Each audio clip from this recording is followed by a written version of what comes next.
Soc Miguel Colomers, soc regatista de creuer. Es presento per l'estament de creuers. Per mi és un honor.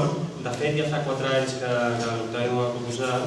He assistit a les assemblees i he viscut una experiència bastant curiosa. Han sigut assemblees que desanimen una miqueta quan a pensar que si això és la vela catalana, les coses han de canviar.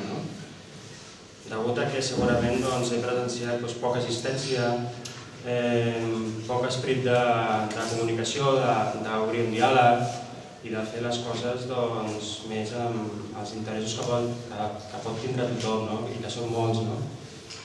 Vaja, per part meva intentaré crear aquesta nova fase, aquesta nova manera de fer, amb molta més comunicació, amb un debat més obert, que les assemblees serveixin perquè la gent pugui expressar les seves intencions i que entre tots puguem tirar endavant el projecte de futur. Per això us demano el vostre recolzament.